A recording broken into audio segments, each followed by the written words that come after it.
మన Tollywood young hero Naga Chaitanya తన మొదటి భార్య సమంతకు విడాకులిచ్చి బాలీవుడ్ హీరోయిన్ శోభితను వివాహం చేసుకుంటున్న సంగతి అందరికీ తెలిసిందే. ఈ మేరకు ఎంతో ప్రైవేట్ గా జరిగిన వీరి నిశ్చితార్థం వేడుక అప్పట్లో పెద్ద దుమారమే రేపింది. ఇదిలా ఉంటే ఇప్పుడు ఈ అక్కినేని వారి కొత్త కోడలికి వచ్చిన ఓ క్రేజీ మూవీ ఆఫర్ టాలీవుడ్ లో పెద్ద చర్చకు దారితీసింది. నిజానికి బాలీవుడ్ ఇండస్ట్రీలో క్రేజియస్ట్ మూవీగా గుర్తింపు తెచ్చుకున్న డాన్ మూవీకి ప్రస్తుతం సీక్వెల్ తెరకెక్కించే ప్రయత్నాలు జరుగుతున్నాయి. దీంతో ఈ ప్రెస్టీజియస్ మూవీ కోసం ఆ movie director cum producer Farhan Akhtar నటీనటులను ఎంపిక చేసే పనిలో పడ్డారు. అందులో భాగంగానే ఈ డాన్ 3 మూవీ కోసం హీరో రణవీర్ సింగ్ ను డైరెక్టర్ ఇటీవలే ఫైనల్ చేశారు.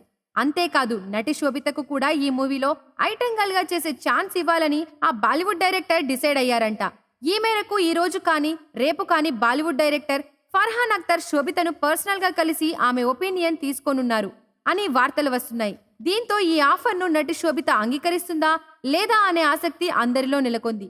అంతేకాదు ఒకవేళ ఐటెం గర్ల్ గా చేసేందుకు శోభిత అంగీకరించినా దానికి చైతు ఎలా రియాక్ట్ అవుతాడనే ఉత్కంఠ అందరిలో ఎక్కువైంది.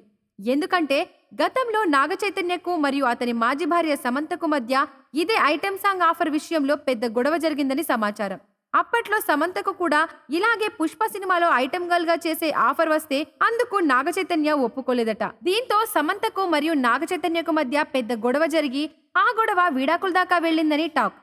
ఇక ఇలా గతంలో సమంత విషయంలో ఇంత మూర్ఖంగా ప్రవర్తించిన చైతన్య మరి ఇప్పుడు శోభిత విషయంలో ఏ నిర్ణయం తీసుకుంటాడో అనే చర్చ ఇండస్ట్రీలో మొదలైంది.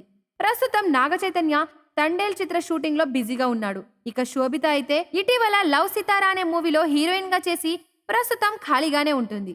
మీరు ఇలాంటి ఇంట్రెస్టింగ్ మూవీ అప్డేట్స్ మరిన్ని తెలుసుకోవడానికి ఇప్పుడే మా ఛానల్ ను లైక్ చేయండి, ఫాలో చేయండి, సబ్స్క్రైబ్ చేయండి.